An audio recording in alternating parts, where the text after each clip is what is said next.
Қайырлы күн достар, бүгін сіздермен ірімшік қосылған тоқаш дайындаймыз.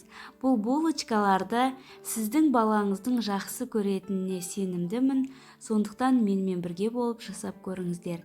Видеомның соңына дейін қарап, ұнаса лайк басып, каналға тіркеліп, қоңыраушаны басып қойыңыз. Барлық керек ингредиенттерді описаниеда толық жазып қалдырдым. Ең алдымен ыдысымызға жылы сүтімізді құямыз. Үстіне жылы суды құямыз. Одан кейін қантымызды қосып, тұзымызды да саламыз. Ең маңызды ингредиент бұл ашытқы. Ашытқымызды салып, араластырып, 15-20 минутқа қойып қоямыз. Сол кезде ашытқымыз жібіп, қамырымыздың көтерілуіне себепші болады. Мінекей өздеріңіз көргендей, біздің опорамыз дайын. Енді үстіне сұйық май құйып, одан кейін бір жұмыртқамызды салып, барлығын жақсылап араластырамыз. Електен өткізілген ұнды да қосып, қолымызбен жаймен қамыр илей бастаймыз. Қамырымыз өте жұмсақ, нәзік болып шығады. Қамырымыздың үстіне кішкене май жағып жіберіңіздер. Сол кезде дайын болған соң ватрушкаларды жасау өздеріңізге оңай болады. 2 сағатқа жылы жерге бетін жауып қалдырамыз. Әдемі болып көтерілгеннен кейін барлығын дайындаймыз. Біздің қамырымыз өте әдемі болып көтерілді. Жұп-жұмсақ қамырымызды қолымызбен икемдеп жерге түсіреміз. Және осындай формаға келтіріп, оларды бірдей бөліктерге бөліп аламыз. Басқаша өзіңізге ыңғайлы етіп кесіп алсаңыз болады.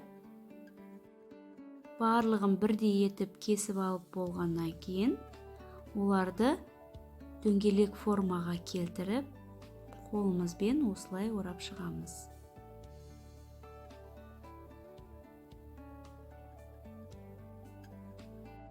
Тестамен жұмыс жасап жүрген адамдарға бұл ешқандай қиын емес. Барлығын осылай формаға видеодағыдай келтіріп аламыз. Қамырымызды тағы да көтерілу үшін пергаменттің үстіне қойып, тағы да 15-20 минутқа қалдырып қоямыз.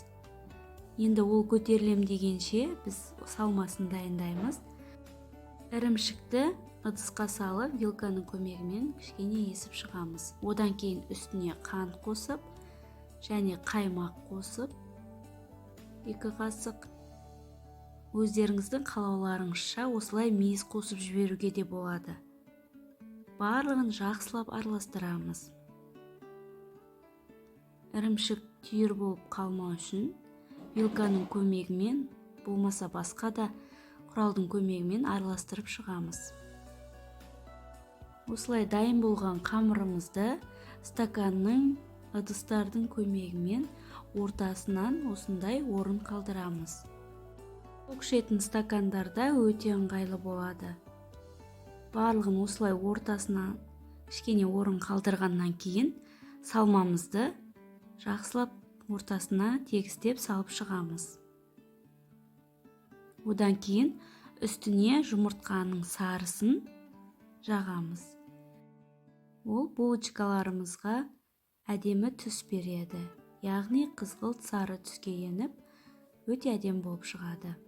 Бетіне әдемілеп крошка сеуіп шығамыз. Крошканың қалай жасалуын сіздерге описаниеға жазып қалдырамын. Барлығы дайын болғаннан кейін духовкада 180 градуста 25-30 минут пісіріп аламыз. Мінекей біздің сүзбелі тоқаштарымыз дайын болды. Менімен соңына дейін бірге болғандарыңызға рахмет. Барлықтарыңызға ас болсын. Мен тағы да қандай рецепт күтесіз, комментарияға қалдырып кетіңіз. Міндетті түрде сіздермен бірге жасап көретін боламыз.